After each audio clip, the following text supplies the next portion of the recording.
प्यारे बच्चों, class 11th term 2 exam के लिए JCERT द्वारा जारी किया गया हिंदी कोर का मॉडल सेट 3 का आज हम लोग आंसर इस वीडियो के माध्यम से देखेंगे।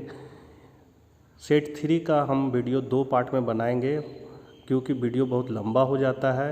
और सेट 1 और सेट 2 का यदि आप लोगों ने वीडियो नहीं देखा है तो उसका लिंक आपको डिस्क्रिप्शन में मिल जाएगा।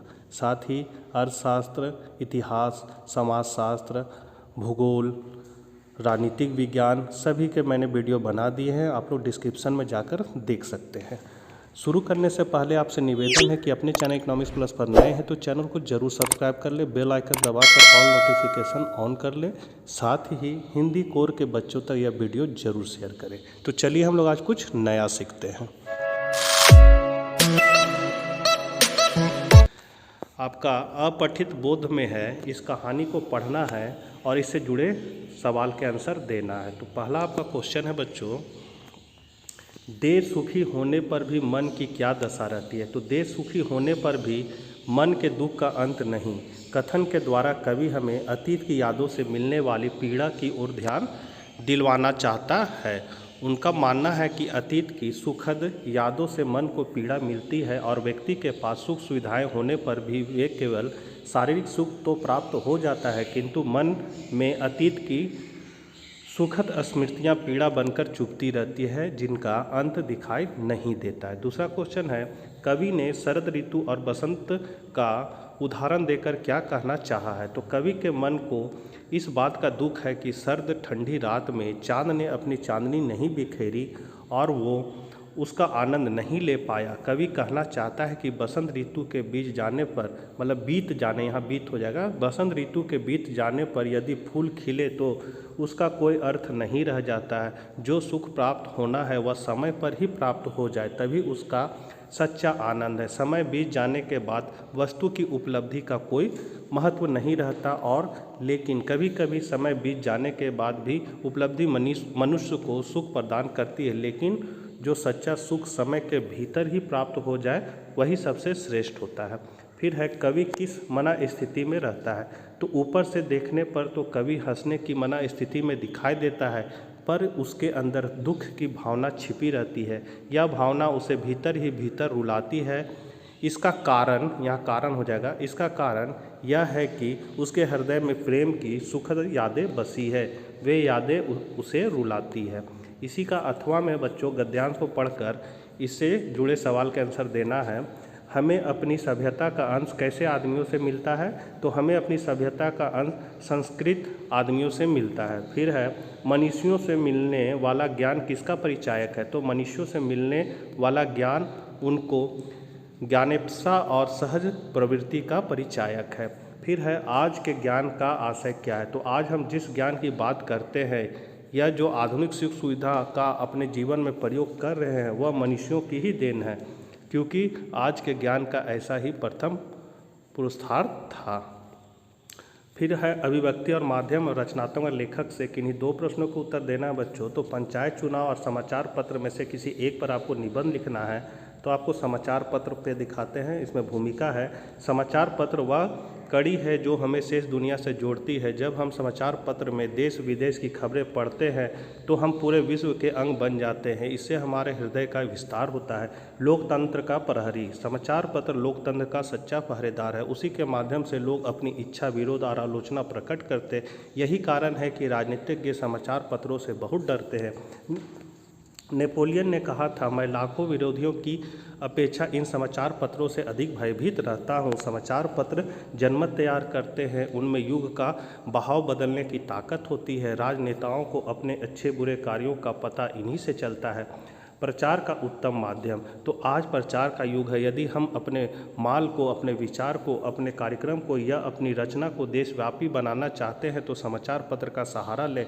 उससे आपकी बात शीघ्र सारे देश में फैल जाएगी। समाचार पत्र के माध्यम से रातों रात लोग नेता बन जाते हैं या चर्चित व्यक्ति बन जाते हैं। यदि किसी घटना को अखबार की मोटी सुर्खियों में स्थान मिल जाए तो वह घटना सारे देश का ध्यान अपनी ओर खींच लेती है। देश के लिए ना जाने कितने नवयुवकों ने बलिदान दिया, परंतु जिस घटना को पत्रों में स्थान मिला वे घटनाएं अमर हो गई।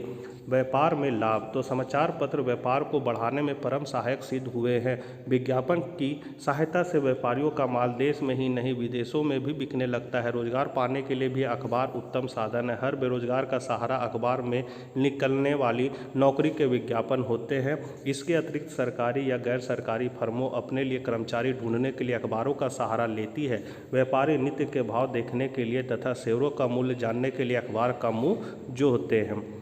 जे पाटन का कहना है, समाचार पत्र जनता के लिए विश्वविद्यालय है। उनमें हमें केवल देश विदेश की गतिविधियों की जानकारी ही नहीं मिलती, अपितु महान विचारकों के विचार पढ़ने को मिलते हैं। उनसे विभिन्न त्योहारों में महापुरुषों के महत्व का पता चलता है। महिलाओं को घर गृहस्थी संभालने के नए नए नुस्खे का पता चलता है।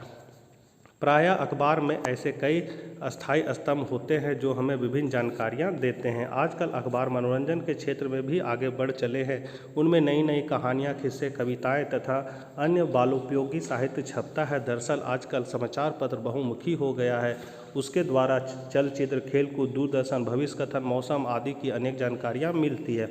समाचार पत्र के माध्यम से आप मनचाहे वर वधू ढूंढ सकते हैं, मकान, गाड़ी, वाहन खरीद बेच सकते हैं, खोए गए बंधु को बुला सकते हैं, अपना परीक्षा परिणाम जान सकते हैं। इस प्रकार समाचार पत्रों का महत्व बहुत अधिक हो गया है। अब अगला क्वेश्चन है बच्चों, ख नंबर, कूड़े कचरे के अंबार एवं बजबजाती नलियों से उत्पन्न खतरा को बताते हुए नगर पालिका अध्यक्ष को एक पत्र लिखना है। तो सेवा में यहाँ नगर पालिका अध्यक्ष भी लिख सकते हैं या स्वास्थ्य अधिकारी भी लिख सकते हैं। रांची नगर निगम रांची। तो विषय है कूड़े कचरे के अंबार एवं बजबजाती नलियों से उत्पन्न खतरा को बताने के संबंध में। तो यहाँ श्रीमान, फिर नीचे से लिखना है, हम आपका ध्यान रांची शहर के अशोक नगर मोहल्ले की सफाई संबंधी दुर्व्यवस्था की ओर खींचना चाहते हैं। आपको यह जानकर आश्चर्य होगा कि हमारे मोहल्ले की सफाई, नगर निगम का कोई सफाई कर्मचारी गत 10 दिनों से काम पर नहीं आ रहा है। इस कारण आसपास कूड़ा कचरा डालने के लिए कोई निश्चित स्थान नहीं है। जगह जगह गंदगी, कूड़ा कचरा का ढेर व बजबजाती नलियों से वाटरगंज कस्बा के लोग ही नहीं, आने जाने वाले लोग भी परेशान हैं। जल निकासी के लिए बनाई गई नलियां सफाई न होने से बजबजा कर ओवरफ्लो हो रही है। नाली का पानी सड़क पर फैल जाता है। स्थिति यह हो गई है कि यहाँ का वातावरण अत्यंत दुर्गंधमय एवं दूषित हो गया है। रोगों के कीटाणु प्रतिदिन बढ़ रहे हैं। अतः हम सभी मोहल्ले वासी की सविनय प्रार्थना है कि सफाई का नियमित प्रबंध करें। आपकी ओर से उचित कार्यवाही के लिए हम आपके लिए आभारी रहेंगे। धन्यवाद। यहाँ दिनांक लिखना है, भवदीय, अपना नाम, अपना जगह का नाम। फिर है, निकट के सरकारी अस्पताल में स्वास्थ्य सुविधाओं के विस्तार और सुधार के लिए संबंधित अधिकारी को पत्र लिखिए। तो सेवा में मुख्य स्वास्थ्य पदाधिकारी, स्थान का नाम लिखना है, महोदय, नीचे से लिखना है, मैं आपका ध्यान सरकारी अस्पतालों की बदहाली व्यवस्था की ओर दिलाना चाहता हूं। अधिकांश अस्पतालों में सुविधाओं का घोर अभाव है। आकस्मिक सेवाएं तो नहीं के बराबर है। पिछले सप्ताह ही हमारे मोहल्ले के एक युवक को दुर्घटना में गंभीर चोटें आई। लोग उसे स्थानीय चिकित्सा केंद्र ले गए। वहां कोई ड्यूटी डॉक्टर नहीं था। रक्तस्राव रोकने के लिए साफ, बैंडेज और रुई भी परिजनों को बाजार से लाने को कहा गया। दवाइयाँ थी तो वे भी एक्सपायरी। डॉक्टर के इंतजार में जब मरीज की स्थिति बिगड़ने लगी तो आनन फानन में उसे पास के शहर में प्राइवेट अस्पताल ले जाया गया और किसी तरह उसकी जान बची। महोदय से आग्रह है कि सरकारी अस्पतालों की स्थिति में सुधार और सुविधाओं के विस्तार के लिए कारगर कदम उठाए जाए। समर्थ लोगों के लिए तो प्राइवेट अस्पतालों की कमी नहीं, बेचारे गरीब कहाँ जाएंगे। धन्यवाद। भवदीय, दिनांक, नाम और अपना एड्रेस लिखना है।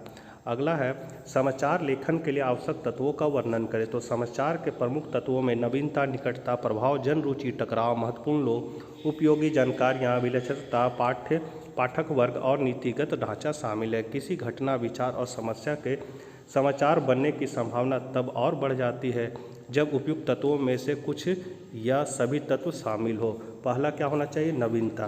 तो किसी घटना, विचार और समस्या का समाचार बनने के लिए आवश्यक है कि वह नया और ताज़ा हो। समाचार के संदर्भ में नवीनता का अभिप्राय उसका समसामयिक अथवा समयानुकूल होना जरूरी है। फिर है निकटता। यह सामान्य सी बात है कि सबसे निकट के लोग, वस्तु या घटना से ही मनुष्य का विशेष लगाव होता है अथवा उसमें उसकी रुचि होती है। निकटता के संदर्भ में यह भी उल्लेखनीय है कि समाचार के लिए केवल भौगोलिक निकटता ही महत्व की नहीं है, बल्कि सामाजिक सांस्कृतिक निकटता का संबंध भी महत्वपूर्ण होता है। फिर है प्रभाव। किसी घटना, यहाँ घटना हो जाएगा, किसी घटना से जितने ही लोग प्रभावित होते हैं उससे उसके समाचार बनने की संभावना उतनी ही अधिक होगी। फिर है जन रुचि। कोई घटना तभी समाचार बनता है जब पाठकों, दर्शकों या श्रोताओं का एक बहुत बड़ा समूह उसके बारे में जानने में रुचि रखता है। यह जन रुचि समाचार का एक ऐसा तत्व है जिसको लक्ष्य में रखकर ही एक समाचार पत्र किसी घटना विशेष को समाचार बनाकर अपने समाचार पत्र में छापता है। फिर है पाठक वर्ग। तो साधारणतया प्रत्येक समाचार संगठन, दूरदर्शन चैनल या रेडियो आदि के एक खास वर्ग के पाठक, दर्शक और श्रोता होते हैं। समाचार माध्यम समाचारों का चयन करते समय अपने पाठकों, दर्शकों और श्रोताओं का रुचियों का खास ख्याल रखते हैं।